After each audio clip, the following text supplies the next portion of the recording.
2024년 11월 15일 새벽 4시 7분 평양 관저 침실. 총성이 울리고 김정은이 쓰러졌습니다. 두 눈을 크게 뜬 채 믿을 수 없다는 표정으로 그 옆에서 김여정이 웃으며 말했습니다. 수고했어, 리처로 동지. 그 순간 저는 알았습니다. 다음은 제 차례라는 것을. 여러분의 구독과 좋아요가 이런 진실을 세상에 알리는 힘이 됩니다. 2024년 11월 15일 새벽 4시 7분. 저는 그 순간을 평생 잊지 못합니다. 김정은이 제 눈앞에서 쓰러졌습니다. 두 눈을 크게 뜬 채로 믿을 수 없다는 표정으로 32년간 제가 목숨 걸어 지킨 그 사람이, 제가 배신한 그 사람이 차가운 바닥에 쓰러졌습니다. 김여정이 시체를 내려다보며 웃었습니다. 수고했어, 리처로 동무. 그 순간 저는 알았습니다. 등골이 서늘해졌습니다. 다음은 제 차례라는 것을. 여러분, 어떻게 제가 여기까지 오게 됐는지 6개월 전으로 돌아가야 합니다.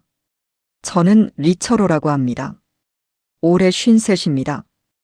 호위사령부에서 32년을 복무했습니다. 김정일 원수님 시절부터 시작해서 김정은 원수님까지 대좌 계급의 근접경호 부총 책임자였습니다. 쉽게 말씀드리면요, 김정은이 밥 먹을 때, 잠잘 때, 화장실 갈 때 제가 다 옆에 있었습니다. 그 정도로 가까웠습니다. 32년 동안 단 한 번의 실수도 없었습니다. 그게 제 자부심이었습니다. 제 인생의 전부였습니다. 2024년 5월 12일, 그날도 평범한 하루였습니다. 아침 6시에 일어나서 경호 일정 점검하고 오전 내내 원수님 동선 확인하고 점심은 관저 식당에서 간단히 때우고 오후엔 경호원들 훈련 상태 점검했습니다. 평양의 5월은 참 좋습니다. 대동강에 봄바람 불고 거리에 꽃 피고. 여러분은 모르시겠지만 평양 5월이 진짜 예쁩니다. 김일성 광장 주변으로 철쭉이 피거든요. 그날 저녁 퇴근길이었습니다. 집 앞 골목에 들어서는데 검은 차량이 서 있었습니다. 번호판을 보는 순간 심장이 멎는 줄 알았습니다. 국가보위성 차량이었습니다. 대문이 열려 있었습니다. 안에서 고함 소리가 들렸습니다. 제 아들 목소리였습니다. 저는 아무 말도 안 했습니다. 정말입니다. 달려 들어갔습니다. 거실에서 보위부 요원 셋이 아들을 끌고 나오고 있었습니다. 28살 제 아들, 명철이가 두 손이 뒤로 묶인 채 끌려가고 있었습니다. 명철아. 아들이 저를 봤습니다. 그 눈빛을 잊을 수가 없습니다. 아버지, 저 정말 아무 말도 안 했어요. 믿어주세요.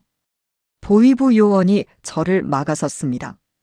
리처로 대좌 동지, 대개 아들이 불순한 발언을 했습니다. 조사가 필요합니다. 무슨 발언입니까? 우리 명철이가 무슨 말을? 그건 조사해봐야 합니다. 아들이 차에 실렸습니다. 검은 차량이 사라지는 걸 멍하니 지켜봤습니다. 아내가 뒤에서 울고 있었습니다. 만삭인 며느리가 현관에 주저앉아 있었습니다. 32년간 체제를 위해 목숨 걸었습니다. 단 한 번도 의심하지 않았습니다. 그런데 그 체제가 제 아들을 잡아갔습니다. 그날 밤 저는 처음으로 잠을 이루지 못했습니다. 그리고 3일 후 김여정이 저를 찾아왔습니다. 2024년 5월 18일 아들이 끌려간 지 6일째였습니다. 소식이 없었습니다. 어디로 갔는지, 살았는지, 죽었는지 보위부에 아는 사람을 통해 알아봤지만 위에서 함구령 내렸다는 말만 돌아왔습니다. 함구령이요? 고작 28살 중저한테 함구령이라니. 뭔가 이상했습니다. 보통 불순 발언 정도면 며칠 조사받고 자아비판서 쓰고 나옵니다. 그런데 함구령까지 내렸다는 건 뭔가 크게 걸렸다는 뜻입니다. 아내는 매일 울었습니다. 며느리 은정이는 배가 불러오는데 남편이 없으니 하루하루가 지옥이었을 겁니다. 딸 은별이는 대학 수업도 안 가고 방에만 틀어박혀 있었습니다. 저는요, 겉으로는 멀쩡하게 출근했습니다. 호위 사령부 대좌가 아들 일로 흔들리는 모습 보이면 안 됩니다. 그게 이 바닥 생리입니다. 그날 오후 뜻밖의 호출이 왔습니다. 리처로 대좌 동지 김여정 부부장 동지께서 면담을 원하십니다. 심장이 덜컥 내려앉았습니다. 김여정이요? 32년 호위 사령부 생활에서 김여정한테 단독 면담 요청받은 건 처음이었습니다. 보통은 오빠 김정은을 통해서 지시가 내려오지 김여정이 직접 부르는 법이 없거든요. 혹시 아들 일 때문인가? 온갖 생각이 머릿속을 스쳤습니다. 면담 장소는 노동당 청사별관이었습니다. 작은 회의실. 창문엔 암막 커튼이 쳐져 있었습니다. 김여정이 혼자 앉아 있었습니다. 경호원도 비서도 없이. 앉아 리처로 동무. 그녀의 첫 마디가 아직도 귀에 생생합니다. 동무 아들. 살리고 싶지? 숨이 멎는 줄 알았습니다. 이 여자가 지금 무슨 말을 하는 거지? 부부장 동지 무슨 말씀이신지. 시치미 떼지 마. 아들 리명철 지금 보위부 지하 감방에 있어. 죄목이 뭔지 알아? 남조선 드라마 USB 유포. 거기다 수령님 욕까지 했대. 사형감이야. 머리가 하얘졌습니다. 남조선 드라마. 명철이가? 그 바보 같은 놈이 설마. 김여정이 담배를 꺼내 물었습니다. 근데 말이야, 리처로 동무. 나는 동무 아들 살릴 수 있어. 대신 동무가 나를 도와줘야 해. 그녀가 천천히 일어나 창가로 걸어갔습니다. 오빠가 조선을 망하게 하고 있어. 처음엔 제 귀를 의심했습니다. 지금 이 여자가 김정은을 오빠라고 부르며 비판하고 있다고.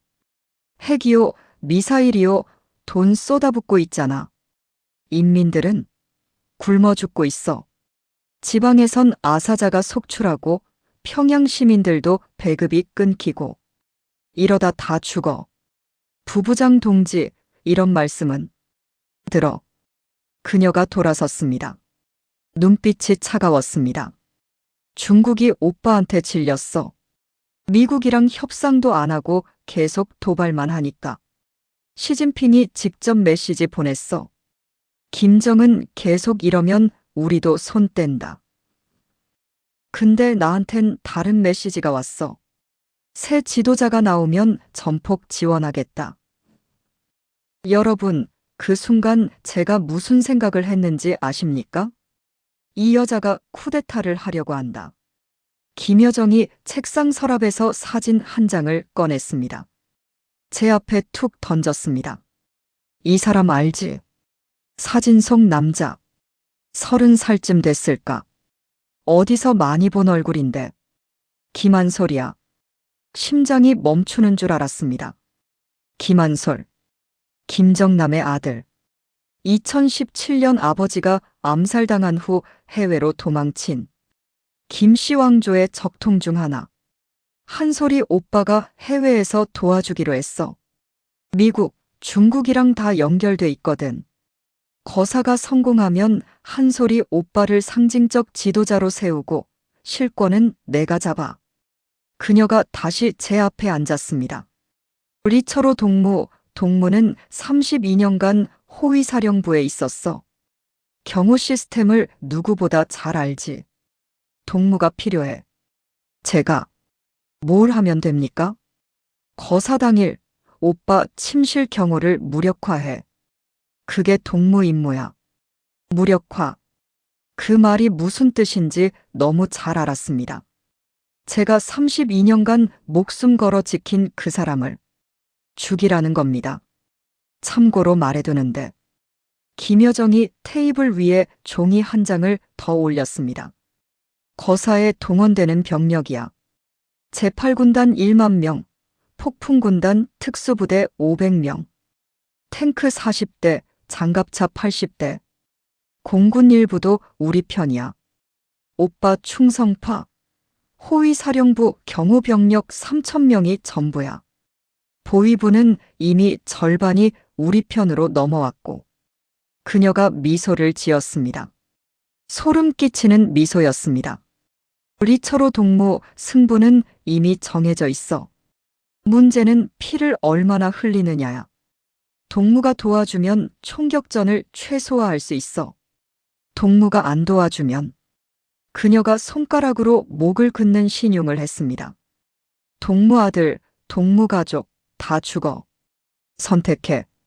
면담이 끝나고 청사를 나왔습니다. 다리에 힘이 풀려서 걷기가 힘들었습니다. 담배를 꺼내 물었는데 손이 떨려서 라이터 불을 못 켰습니다. 32년입니다. 32년간 이 체제에 충성했습니다. 김일성 원수님, 김정일 원수님, 김정은 원수님. 3대를 모셨습니다. 단 한 번도 의심한 적 없습니다. 근데 지금 그 체제가 제 아들을 잡아놓고 저한테 배신하라고 협박하고 있습니다. 대답할 시간은 3일. 그 3일이 제 인생에서 가장 긴 시간이었습니다. 3일. 72시간. 여러분, 사람이 72시간 동안 잠을 못 자면 어떻게 되는지 아십니까? 눈앞이 흐려지고 귀에서 소리가 나고 헛것이 보입니다. 제가 그랬습니다. 첫째 날 밤, 아내 순옥이가 밥상을 차려줬는데 숟가락을 들 수가 없었습니다. 여보, 명철이 언제 나와요? 당신이 호위사령부 대자잖아. 알아볼 수 있잖아. 알아봤습니다. 그래서 알게 됐습니다. 제 아들이 사형감이라는 걸. 근데 그 말을 어떻게 합니까? 알아보고 있어. 조금만 기다려. 거짓말이었습니다. 기다린다고 될 일이 아니었습니다. 둘째 날, 며느리 은정이가 찾아왔습니다. 배가 많이 불러 있었습니다. 7달째였거든요. 아버님, 현관에 들어서자마자 울음을 터뜨렸습니다. 명철이 오빠 언제 나와요? 아기 아빠 얼굴도 못 보면 어떡해요? 아기한테 아빠 없다고 어떻게 말해요? 저는 아무 말도 못했습니다. 이 젊은 여자가, 제 며느리가 뱃속에 제 손자를 품고 울고 있는데 저는 그냥 서 있었습니다. 그날 밤 혼자 술을 마셨습니다. 창밖으로 평양 야경이 보였습니다. 주체 사상탑 불빛, 대동강 물결. 제가 32년간 지켜온 풍경입니다. 32년이 뭔 소용인가? 김일성 원수님 장례식 때 3일 밤낮을 뜬 눈으로 경호했습니다. 김정일 원수님 건강이 안 좋으셨을 때 한 달간 관저에서 숙직했습니다. 김정은 원수님 첫 공개 행사 때 직접 동선을 짰습니다. 그렇게 목숨 걸어 충성했는데 제 아들 하나 못 지킵니다. 셋째 날 아침, 딸 은별이가 제 방에 들어왔습니다. 아빠, 은별아, 왜 그래? 오빠 살릴 방법 없어. 24살 제 딸이 눈이 퉁퉁 부어서 물었습니다. 오빠가 무슨 잘못을 했다고? 드라마 좀 봤다고 사람을 죽여. 이게 나라야. 은별아, 아빠는 32년 동안 뭐 했어? 저 높은 사람들 지키면서. 우리 가족은 누가 지켜? 딸이 울면서 뛰쳐나갔습니다. 저는 멍하니 앉아 있었습니다. 우리 가족은 누가 지켜? 그 말이 머릿속에서 떠나지 않았습니다. 그날 오후 저는 결심했습니다. 아버지, 어머니 산소에 갔습니다. 평양 외곽만경대 근처 야산입니다. 부모님 두 분 다 거기 묻혀 계십니다. 산소 앞에 무릎을 꿇었습니다. 아버지, 어머니, 불효자 철호입니다. 아버지는 6.25 때 인민군으로 참전하셨습니다. 전쟁 끝나고 평생 당에 충성하며 사셨습니다. 어머니는 그런 아버지 뒷바라지하며 우리 3남매 키우셨고요. 아버지, 저도 아버지처럼 평생 충성했습니다. 근데요, 목이 메였습니다. 제 아들이 잡혀갔습니다. 사형당하게 생겼습니다. 아버지라면 어떻게 하셨겠습니까? 바람이 불었습니다. 소나무 가지가 흔들렸습니다. 저는 아들을 살리려고 합니다. 그러려면 제가 평생 모신 분을 배신해야 합니다. 눈물이 흘렀습니다. 불효자입니다. 나라를 배신하는 불충한 놈입니다. 근데 아버지, 저도 아버지입니다. 제 새끼가 죽게 생겼는데 가만히 있을 수가 없습니다. 한참을 울었습니다. 53살 먹은 남자가 부모 산소 앞에서 엉엉 울었습니다. 그날 저녁 김여정에게 연락했습니다. 하겠습니다. 면담 장소는 또 그 별관 회의실이었습니다. 김여정이 미소를 지었습니다. 잘 생각했어, 리처로 동지. 아니, 이제 동지라고 불러야겠네. 제 아들은요? 거사 성공하면 그날로 풀어줄게. 약속해. 대신 동무도 약속해. 끝까지 함께하는 거야. 중간에 마음 바꾸면 동무 가족 전부 죽어. 협박이었습니다. 하지만 저한테 선택지가 없었습니다. 알겠습니다. 좋아. 이제 동무한테 구체적인 임무를 줄게. 그녀가 서류 봉투를 건넸습니다. 안에는 관저 도면, 경호 배치도, 시간표가 들어 있었습니다. 거사 당일 동무가 할 일은 3가지야. 첫째, 김정은 침실 주변 CCTV 무력화. 둘째, 충성파 경호원 중 핵심 3명 따로 유인. 셋째, 새벽 4시 정각에 침실문 열어주기. 간단하지? 간단하다고요? 제가 32년간 만든 시스템을 제 손으로 무너뜨리라는 겁니다. 그리고 하나 더. 김여정이 테이블 밑에서 권총 케이스를 꺼냈습니다. 만약 상황이 꼬이면 동무가 직접 쏴. 권총을 손에 쥐었습니다. 묵직했습니다.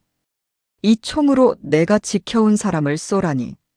동무 손에 피를 묻히기 싫으면 상황이 안 꼬이게 잘해. 알았지? 알겠습니다. 회의실을 나오며 생각했습니다. 이제 돌아갈 수 없다. 나는 반역자가 됐다. 근데 여러분, 저만 그런 게 아니었습니다. 김여정이 마지막에 말했습니다. 동무 말고도 우리 편 많아. 호위사령부에만 7명, 보위부에 12명, 군부에 수십 명. 다들 똑같아. 가족 때문에, 미래 때문에, 이 썩어 빠진 체제 때문에 돌아섰어. 그 말이 이상하게 위로가 됐습니다. 나만 배신자가 아니구나. 이 체제에 신물이 난 사람이 이렇게 많구나. 거사일은 6개월 후 11월 15일로 정해졌습니다. 왜 11월입니까? 오빠 생일이 1월 8일이야. 그 전에 끝내야 해. 생일 행사 때 경호가 최고조로 강화되거든. 치밀했습니다. 이 여자는 처음부터 다 계산하고 있었습니다. 저는 그렇게 악마와 계약을 맺었습니다. 그리고 6개월간 낮에는 김정은을 지키고 밤에는 그를 죽일 준비를 했습니다. 2024년 11월 14일 D-1 6개월이 어떻게 지나갔는지 모르겠습니다. 낮에는 김정은 원수님 경호, 밤에는 쿠데타 준비. 이중 생활이 사람을 미치게 만듭니다. 매일 아침 거울을 보면 제 얼굴이 낯설었습니다. 그 6개월 동안 저는 많은 것을 했습니다. 관저 CCTV 시스템에 백도어를 심었습니다. 충성파 경호원 명단을 김여정에게 넘겼습니다. 거사 당일 경호 배치를 제가 직접 짰습니다. 핵심 인원들은 일부러 관저에서 먼 곳에 배치했습니다. 32년간 쌓아온 경력으로 32년간 만든 시스템을 무너뜨렸습니다. 아, 아들 명철이는 어떻게 됐냐고요? 9월에 풀려났습니다. 김여정이 약속을 지켰습니다. 다만 조건이 있었습니다. 평양이 아니라 함경북도 청진으로 발령. 군 복무는 계속하되 평양에 못 오게. 사실상 유배였습니다. 하지만 살아있으면 됐습니다. 거사 전날 오전, 비밀 장소에서 최종 브리핑이 있었습니다. 평양 외곽에 버려진 농장 창고. 김여정 측 핵심 인원 15명이 모였습니다. 김여정이 직접 작전을 설명했습니다. 내일 새벽 역사가 바뀐다. 벽에 대형 지도가 걸렸습니다. 평양시가지, 관저 위치, 주요 거점이 표시돼 있었습니다. 2시 0분 제8군단이 평양 외곽에서 출발한다. 그녀가 지도를 가리켰습니다. 진입로는 세 갈래. 만경대 방면, 대성산 방면, 순안 방면. 세 방향에서 동시에 들어온다. 탱크 40대, 장갑차 80대, 병력 1만. 평양 방어구는 기껏해야 3천. 숫자로는 압도적이다. 한 장교가 물었습니다. 저항이 거세면 어떻게 합니까? 시가전은 피한다. 핵심 목표는 오직 하나. 관저. 김여정이 관저 도면을 펼쳤습니다. 3시 50분 폭풍군단 특수부대가 관저 외곽에 도착한다. 여기서 호위사령부 경호병력과 충돌이 예상된다. 그녀가 저를 봤습니다.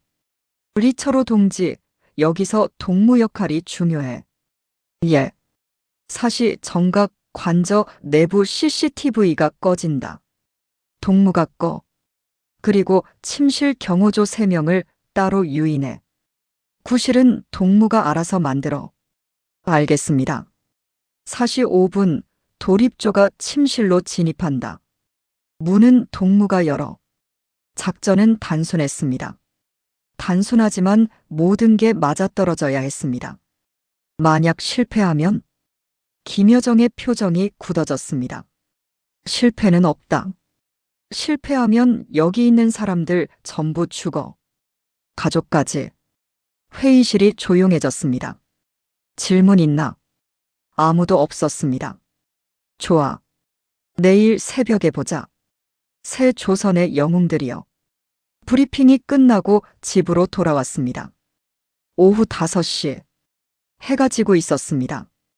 이 노을이 평양에서 보는 마지막 노을일 수도 있다고 생각했습니다. 현관문을 열었습니다. 집안에서 고기 굽는 냄새가 났습니다. 여보, 왔어요? 아내 순옥이가 앞치마를 두르고 나왔습니다. 오늘 뭐야, 무슨 날이야? 무슨 날이긴요. 그냥 오랜만에 고기 좀 구워봤어요. 당신이 요즘 너무 힘들어 보여서. 식탁에 불고기가 차려져 있었습니다. 김치, 된장찌개, 시금치나물. 제가 좋아하는 반찬들이었습니다. 은별아, 아빠 왔다. 밥 먹자. 딸이 방에서 나왔습니다. 며느리 은정이도 왔습니다. 배가 많이 불러서 걷기도 힘들어 보였습니다. 아버님, 명철이 오빠한테 전화했는데 이번 주말에 휴가 나올 수도 있대요. 그래, 잘 됐네. 거짓말이었습니다. 이번 주말이면 이 나라는 뒤집어져 있을 겁니다. 가족이 둘러앉아 밥을 먹었습니다. 여보, 고기 더 먹어요. 요즘 살 빠진 것 같아. 아빠, 이 김치 맛있다. 엄마가 담근 거야. 아버님, 아기 이름 뭐로 할까요? 명철이 오빠는 준호가 좋대요. 평범한 저녁 식사였습니다. 여러분, 이 평범한 저녁 식사가 평양에서의 마지막 가족 식사가 될 줄은 몰랐습니다. 아니, 알았습니다. 저만 알았습니다. 숟가락을 드는데 손이 떨렸습니다. 눈물이 날 것 같았습니다. 이 사람들이 내일 아침에 무슨 일이 벌어지는지 알면 뭐라고 할까? 나를 용서해 줄까? 저녁을 먹고 아내와 단둘이 거실에 앉았습니다. 여보. 응. 나 내일 새벽에 일찍 나가야 해. 특별 경우 임무가 있어서. 또요? 요즘 왜 이렇게 바빠요? 미안해. 아내가 제 손을 잡았습니다. 당신 무슨 일 있어요? 요즘 이상해요. 밤에 잠도 못 자고 혼자 한숨 쉬고 나한테 말 못하는 거야. 말할 수 없었습니다. 말하면 이 사람도 공범이 됩니다. 아무것도 아니야. 그냥 좀 피곤해서. 정말? 응, 진짜야. 또 거짓말이었습니다. 밤 11시. 가족들이 잠들었습니다. 저는 혼자 베란다에 서서 담배를 피웠습니다. 평양 야경이 보였습니다. 주체 사상탑, 류경호텔, 대동강 다리 위로 지나가는 차량들. 내일이면 저 평화로운 풍경이 불바다가 될 수도 있다. 주머니에서 권총을 꺼냈습니다. 김여정이 준 그 권총. 6개월 동안 베개 밑에 숨겨뒀습니다. 총을 만지작거리다가 다시 집어넣었습니다. 상황이 꼬이면 내가 직접 쏴야 한다. 32년간 지킨 사람을 내 손으로. 새벽 1시 30분. 침실에 들어갔습니다. 아내가 자고 있었습니다. 평화로운 얼굴이었습니다. 이마에 살짝 입을 맞췄습니다. 미안해. 그리고 고마워. 딸 방문을 열었습니다. 은별이가 자고 있었습니다. 어릴 때 제가 업어주던 그 아이가 어느새 대학생이 됐습니다. 아빠가 미안해. 며느리가 자는 손님방. 문을 열진 않았습니다. 배가 불러서 잠들기 힘들었을 텐데 겨우 잠든 것 같았습니다. 내 손자야. 제발 무사히 태어나라. 새벽 2시. 현관문을 열었습니다. 뒤돌아봤습니다. 이게 마지막 일 수도 있다. 이 집에 다시 돌아오지 못할 수도 있다. 잘 있어. 문을 닫았습니다. 관저로 향했습니다. 역사가 바뀌는 그 새벽으로. 이 밤이 지나면 김정은은 죽습니다. 아니면 제가 죽습니다. 둘 중 하나였습니다. 2024년 11월 15일 새벽 2시 30분 관저에 도착했습니다. 평소와 다름없이 경호 근무에 들어갔습니다. 누구도 제 얼굴에서 이상한 점을 눈치채지 못했습니다. 32년 경력의 포커페이스입니다. 하지만 제 심장은 미친 듯이 뛰고 있었습니다. 30분 후면 시작된다. 무전기가 귀에 꽂혀 있었습니다. 김여정 측 전용 채널.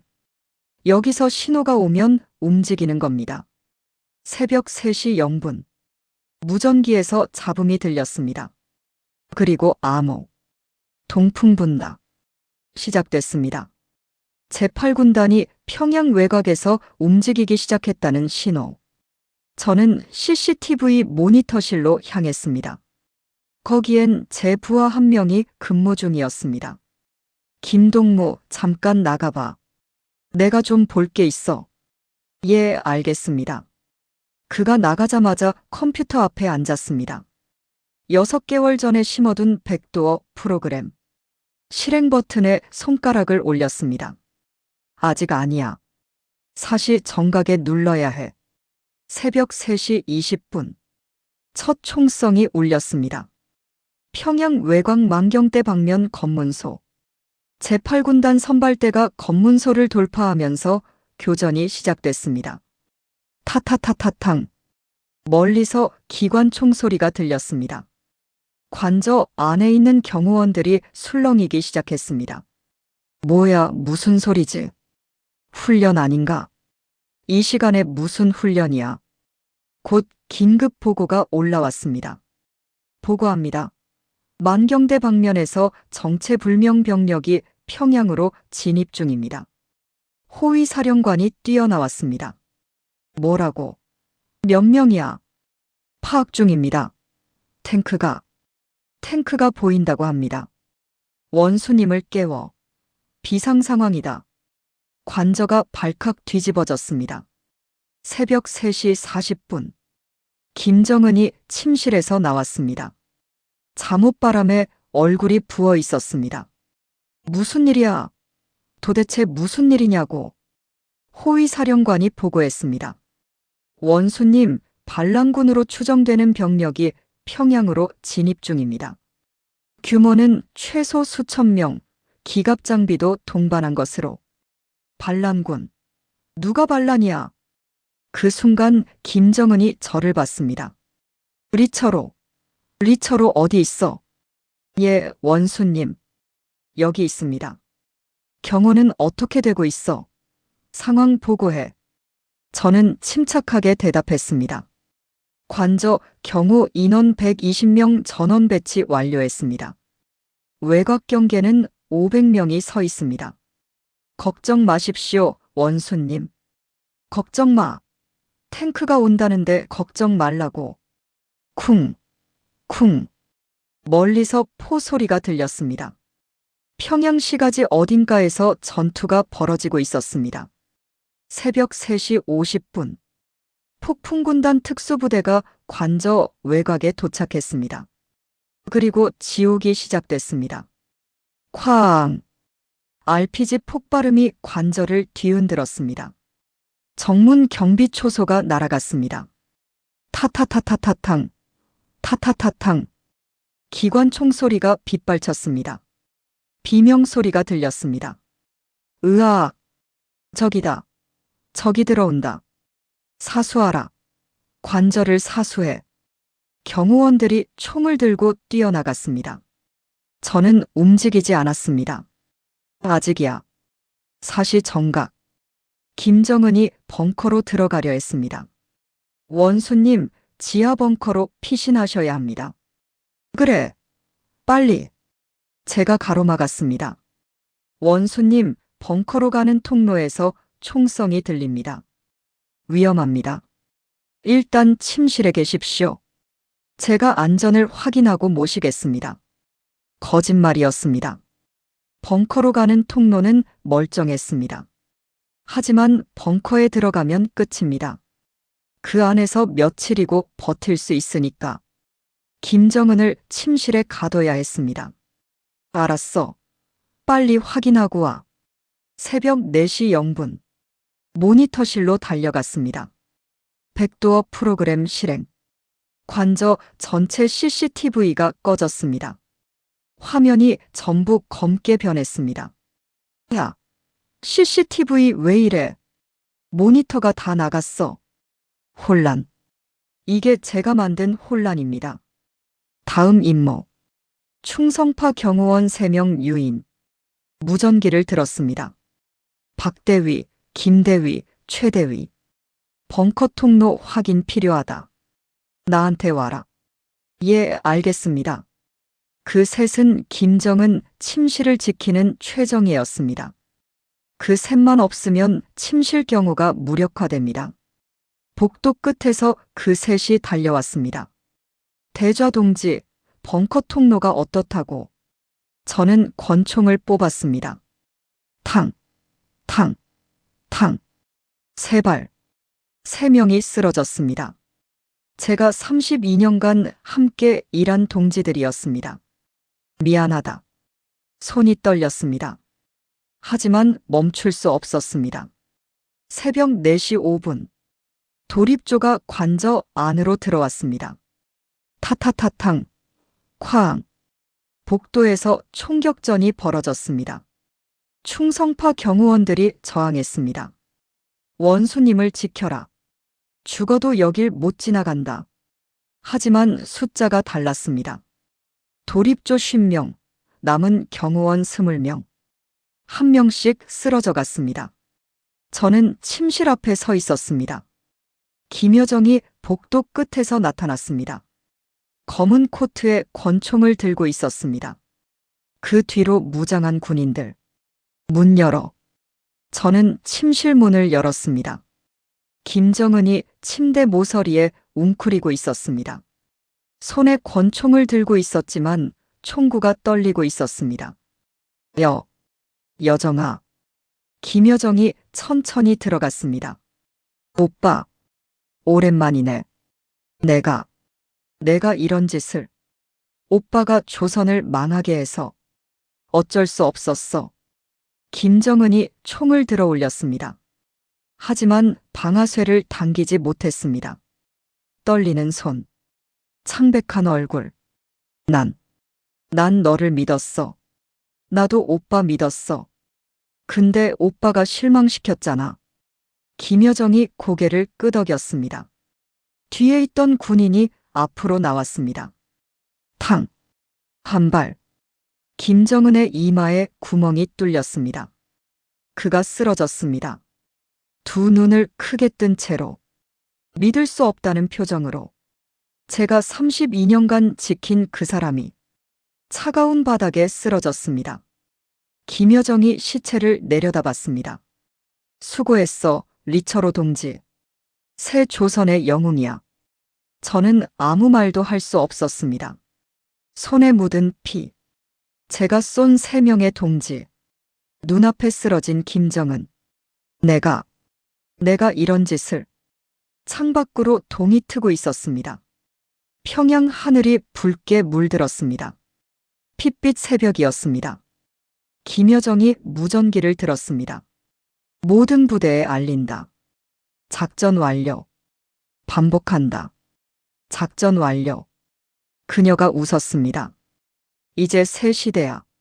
저는 그 순간 알았습니다. 끝이 아니라는 걸. 진짜 지옥은 지금부터라는 걸.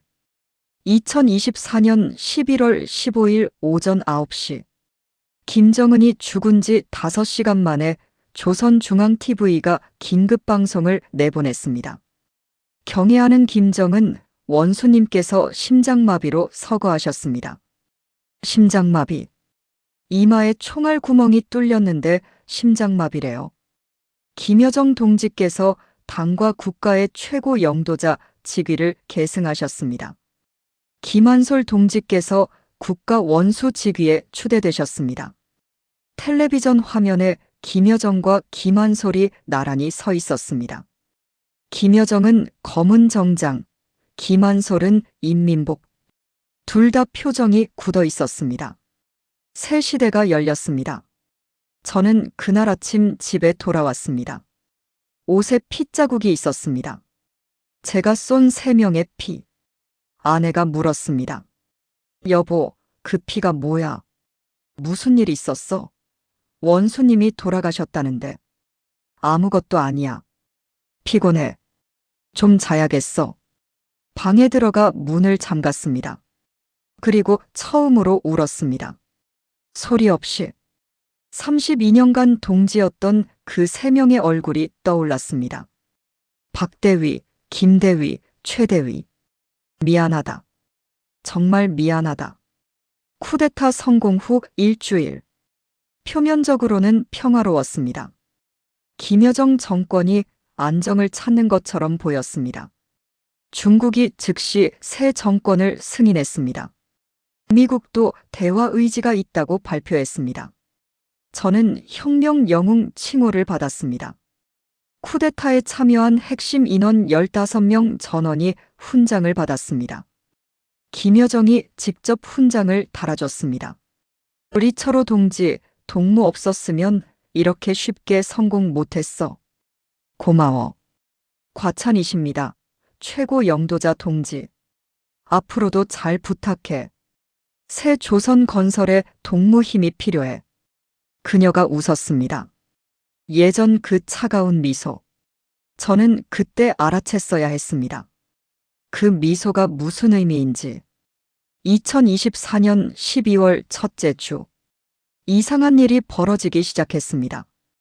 쿠데타 참여자 15명 중 1명이 사라졌습니다. 제8군단 참모장 황대성 소장. 황 소장 동무 어디 갔어? 몰라. 연락이 안 돼. 휴가 갔나? 이 시국에 무슨 휴가야. 3일 후 황 소장이 반영명 분자로 체포됐다는 소식이 돌았습니다. 죄목은 쿠데타 과정에서 과도한 민간인 살상을 지시한 혐의. 우리가 다 같이 했는데 왜 황 소장만? 12월 둘째 주. 또 한 명이 사라졌습니다. 보위부 부부장 김영철. 이번엔 죄목이 김정은 시대 인권 탄압 책임자였습니다. 아니, 우리 편이었잖아. 같이 거사했잖아. 조용히 해. 벽에 귀가 있어. 분위기가 이상해졌습니다. 혁명 영웅들이 서로 눈치를 보기 시작했습니다. 12월 셋째 주. 세 번째, 네 번째가 사라졌습니다. 이제 15명 중 11명만 남았습니다. 저는 그제야 깨달았습니다. 아, 이거 토사구팽이구나. 여러분, 역사책 보면 쿠데타 성공 후에 뭐가 벌어집니까? 숙청입니다. 스탈린이 그랬습니다.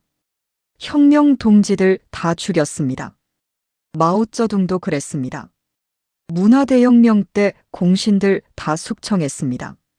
김여정도 똑같았습니다. 쿠데타의 비밀을 아는 사람, 김정은을 직접 죽이는 걸 본 사람, 손에 피를 묻힌 사람, 다 없애야 합니다. 증인이 살아있으면 안 되니까. 저도 증인이었습니다. 아니, 증인 정도가 아니라 핵심 실행자였습니다. 내 차례가 온다. 12월 15일. 옛 동지 한 명이 몰래 찾아왔습니다. 폭풍군단 특수부대 출신 강철민 대좌. 리처로 동지, 큰일 났어. 무슨 일이야? 그가 주위를 살피며 속삭였습니다. 내일 동무 잡으러 온대. 심장이 멎는 줄 알았습니다. 뭐라고? 보위부 내부 정보야. 리처로 대좌, 반혁명 혐의로 체포 명령 내려왔대. 죄목은 김정은 시대 경우 과정에서 인민 탄압에 가담. 말도 안 되는 죄목이야. 그게 사실이야? 내가 왜 거짓말을 해? 빨리 떠나. 오늘 밤에. 가족은? 가족도 데리고 가. 안 그러면 다 죽어. 강철민이 제 손을 잡았습니다. 나도 곧 잡힐 거야. 내 순서도 멀지 않았어. 근데 동무는 살아야 해. 이 이야기를 세상에 알려야 해. 김정은이 어떻게 죽었는지, 김여정이 어떤 인간인지. 철민 동지, 빨리 가. 시간 없어. 그가 사라졌습니다. 그게 강철민을 본 마지막이었습니다. 그날 밤, 저는 아내를 깨웠습니다. 순호가 일어나. 응, 왜 그래, 이 밤에. 우리 떠나야 해. 지금 당장. 설명할 시간 없어. 짐 싸. 아내 눈이 커졌습니다. 여보, 도대체 무슨. 내가 큰일을 저질렀어. 처음으로 털어놓았습니다. 김여정. 쿠데타. 제가 쏜 3명. 김정은의 죽음. 다 말했습니다. 아내가 한참 동안 아무 말도 못했습니다. 그래서 지금 우리가 죽게 생겼다는 거야? 그래. 내일이면 잡으러 와. 나만 죽는 게 아니야. 너도, 은별이도, 명철이도, 은정이도, 뱃속의 아기도. 다 죽어. 아내가 울기 시작했습니다. 어떻게 그런 짓을. 미안해. 정말 미안해. 하지만 지금은 울 시간이 없어. 살아야 해. 일단 살아야 해. 새벽 2시. 짐을 쌌습니다. 최소한의 옷, 현금, 식량. 딸 은별이를 깨웠습니다. 은별아, 일어나. 지금 떠난다. 아빠. 왜? 무슨 일이야? 나중에 설명해 줄게. 지금은 따라와. 청진에 있는 아들 명철이에게 연락했습니다. 명철아, 국경으로 와. 지금 바로. 은정이도 데리고. 아버지. 갑자기 무슨. 묻지 마. 우리 죽게 생겼다. 빨리 와. 새벽 3시. 평양을 빠져나왔습니다. 차를 몰며 백미러를 봤습니다. 평양 불빛이 점점 멀어졌습니다.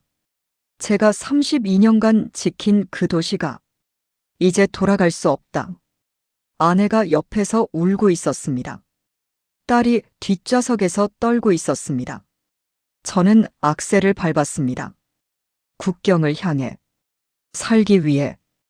2024년 12월 16일 새벽 4시 평양에서 신의주까지 약 220km. 보통 차로 4시간 거리입니다. 하지만 우리는 큰 길로 갈 수 없었습니다. 검문소가 있으니까 시골 뒷길로 돌아갔습니다. 얼어붙은 비포장도로. 차가 덜컹거릴 때마다 아내가 비명을 질렀습니다. 여보, 천천히. 안 돼. 시간이 없어. 백미러를 계속 봤습니다. 누가 쫓아오는 것 같았습니다. 아무도 없는데도. 오전 10시. 중간 지점에서 아들 명철이와 합류했습니다. 청진에서 밤새 달려온 겁니다. 차에서 내린 명철이 얼굴이 창백했습니다. 옆에 만삭의 며느리 은정이가 있었습니다. 아버지, 도대체 무슨 일이에요? 차에서 설명할게. 빨리 타. 은정이가 몸이 안 좋아요. 배가 자꾸 아프대요. 심장이 철렁했습니다. 설마 진통? 얼마나 아파? 며느리가 이마에 땀을 흘리며 말했습니다. 괜찮아요, 아버님. 그냥 배가 좀. 버틸 수 있겠어? 네. 갈 수 있어요. 선택의 여지가 없었습니다. 여기서 멈추면 다 죽습니다.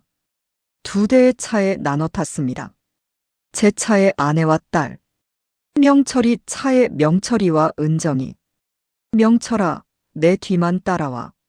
절대 떨어지지 마. 네, 아버지. 오후 3시. 신의주 외곽에 도착했습니다. 브로커를 만났습니다. 40대 조선족 남자. 6개월 전에 미리 연결해둔 사람이었습니다. 리 동지, 사람이 5이라고요? 1명 늘었네. 며느리가 임신 중이요. 문제 있어? 브로커가 은정이 배를 보더니 한숨을 쉬었습니다. 만삭이잖아요. 강 건널 수 있겠어요? 건너야 하오. 돈은 더 내겠소. 문제는 돈이 아니라. 얼마요? 1인당 5,000달러. 5명이면 25,000달러. 전 재산을 털었습니다. 부족했습니다. 아내가 손목에 금시계를 풀었습니다. 제가 결혼 20주년에 선물한 시계. 이거 받아요. 브로커가 시계를 보더니 고개를 끄덕였습니다. 됐어요. 오늘 밤 11시에 출발합니다. 장소는 제가 안내할게요. 밤 11시. 압록강 근처 갈대밭. 12월의 압록강은 얼어 있었습니다. 하지만 완전히 언 게 아니었습니다. 중간중간 얼음이 얇은 곳이 있었습니다. 브로커가 말했습니다. 제가 앞서 갈게요. 제가 밟는 곳만 밟아요. 다른데 밟으면 빠져요. 알겠소. 기온이 영하 25도였습니다. 바람이 불면 체감 온도는 영하 35도. 여러분, 영하 35도가 어떤 추위인지 아십니까? 숨을 쉬면 코털이 얼어붙습니다. 눈물이 나오면 눈꺼풀에 얼어붙습니다. 그 추위 속에서 만삭의 며느리를 데리고 강을 건너야 했습니다. 출발합니다. 압록강 위를 걸었습니다. 얼음이 삐걱거렸습니다. 한 발 한 발이 공포였습니다. 앞에서 브로커가 손전등을 비췄습니다. 그 불빛만 보고 따라갔습니다. 며느리가 신음을 흘렸습니다. 명철이가 부축하고 있었습니다. 은정아, 괜찮아? 배가 아파요. 조금만 참아. 조금만. 강 중간쯤 왔을 때였습니다. 뒤에서 불빛이 보였습니다. 거기서 심장이 멎는 줄 알았습니다. 국경 경비대였습니다. 도망자다. 잡아라. 타타타탕. 총성이 울렸습니다. 총알이 얼음 위를 스쳤습니다. 뛰어. 브로커가 소리쳤습니다. 뛰라고요. 빨리. 뛰었습니다. 얼음 위에서 뛰었습니다. 미끄러졌습니다. 일어났습니다. 또 뛰었습니다. 타타탕, 타타타탕. 총알이 계속 날아왔습니다. 어둠 속에서 불빛이 번쩍거렸습니다. 아! 명철이가 쓰러졌습니다. 명철아! 달려갔습니다. 아들이 어깨를 잡고 있었습니다. 피가 흘렀습니다. 맞았어. 아버지, 저 맞았어요. 일어나. 일어나야 해. 저 두고 가세요. 저 때문에 다 죽어요. 닥쳐. 아들을 끌어안고 일으켰습니다. 끝까지 간다. 다 같이 간다. 명철이를 부축하고 뛰었습니다. 은정이는 아내와 딸이 부축했습니다. 타탕, 타탕. 총알이 계속 날아왔습니다. 하지만 어둠 속이라 조준이 안 됐습니다. 그게 우리를 살렸습니다. 얼마나 뛰었을까? 발밑의 감촉이 달라졌습니다. 얼음이 아니라 흙이었습니다. 여기가 중국이에요. 중국 땅이에요. 브로커가 소리쳤습니다. 중국. 우리가 해냈습니다. 저는 그 자리에 주저앉았습니다. 다리에 힘이 풀렸습니다. 아버지, 여보. 가족들이 달려왔습니다. 아들 명철이가 피를 흘리고 있었습니다. 아내가 울고 있었습니다. 딸이 떨고 있었습니다. 그리고 며느리가 으악! 은정이가 비명을 질렀습니다. 배를 움켜쥐고 쓰러졌습니다. 은정아, 왜 그래? 아기가 나올 것 같아요. 진통이었습니다. 압록강을 건너는 스트레스로 조기 진통이 온 겁니다. 어떡해요? 브로커가 달려왔습니다. 병원 가야 해요. 여기서 OKM 거리에 조선족 마을이 있어요. 거기 의원이 있어요. 아들을 들쳐 업었습니다. 총 맞은 아들을. 명철아, 버텨. 아빠가 업어줄게. 아버지. 은정이는요? 은별아, 은정이 부축해. 빨리. 눈밭을 달렸습니다.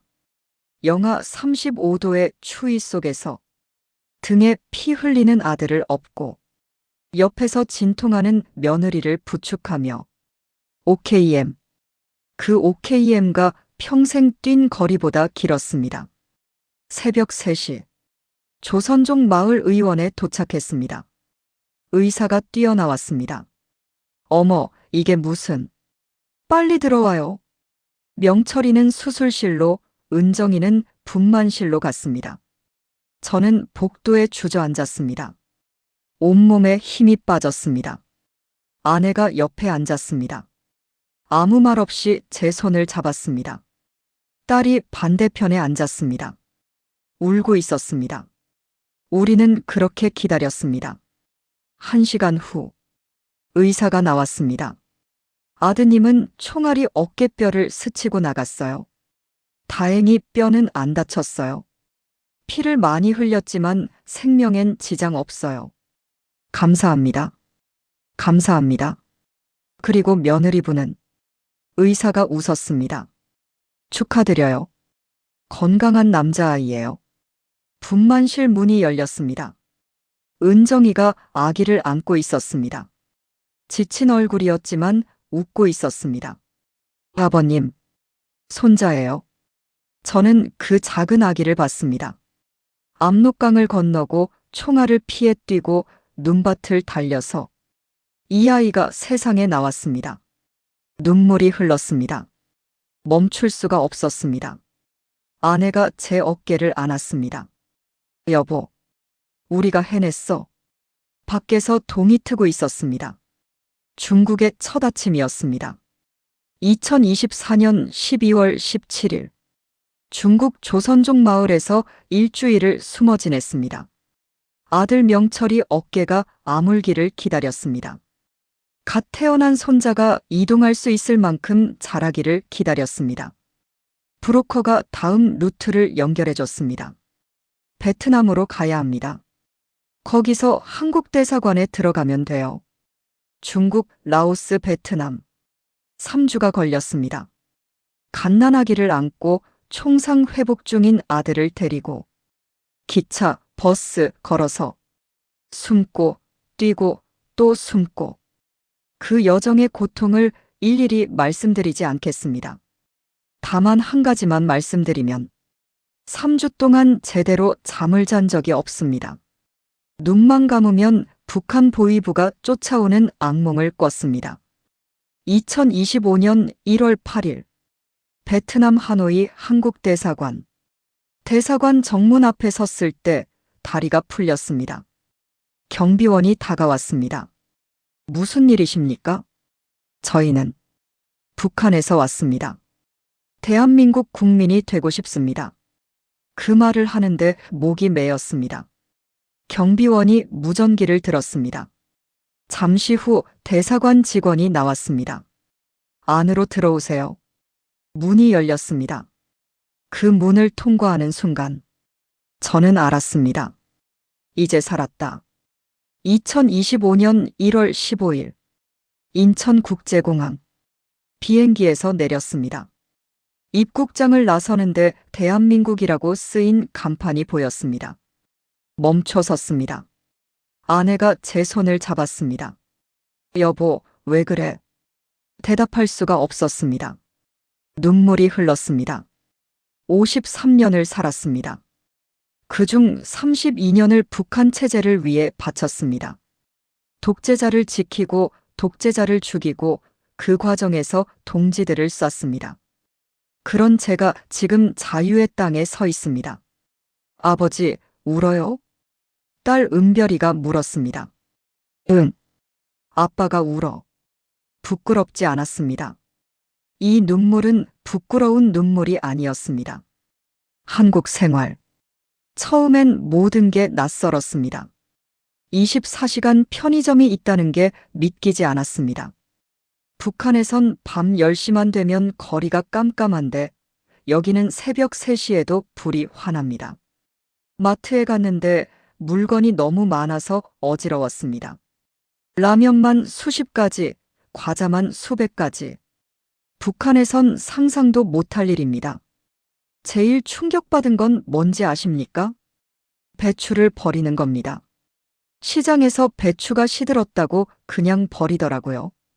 북한에서는 그 시든 배추 껍질도 끓여 먹습니다. 그걸로 죽을 쑤어 먹습니다. 이 나라는 이렇게 풍요로운 나라구나. 적응이 쉽지는 않았습니다. 말투가 달랐습니다. 제가 동무라고 하면 사람들이 이상하게 쳐다봤습니다. 수령님 대신 대통령님이라고 해야 하는데 입에 안 붙었습니다. 음식도 달랐습니다. 남한 음식은 달고 짰습니다. 북한 음식은 싱거운데. 하지만 가장 힘든 건 그게 아니었습니다. 밤마다 악몽을 꿨습니다. 제가 쏜 3명의 동지가 꿈에 나왔습니다. 피를 흘리며 절 쳐다봤습니다. 왜 우리를 쐈어, 리처로? 미안해. 미안해. 땀에 젖어 깨면 새벽 3시였습니다. 아내가 옆에서 제 손을 잡아줬습니다. 여보, 괜찮아. 여긴 한국이야. 안전해. 손자 이름을 지었습니다. 준호. 아들 명철이가 원래 짓고 싶었던 이름입니다. 리준호. 아니, 이제 대한민국 국민이니까 이준호입니다. 이 아이는 자유로운 나라에서 태어났습니다. 압록강 위에서 총알이 날아오는 그 순간에 엄마 뱃속에 있던 아이가 지금 제 품에서 웃고 있습니다. 준호야, 넌 모를 거다. 내가 얼마나 운이 좋은지. 이 아이는 굶주림을 모르고 자랄 겁니다. 공개 처형을 모르고 자랄 겁니다. 수령님 욕했다고 잡혀가는 세상을 모르고 자랄 겁니다. 그게 제가 바란 전부입니다.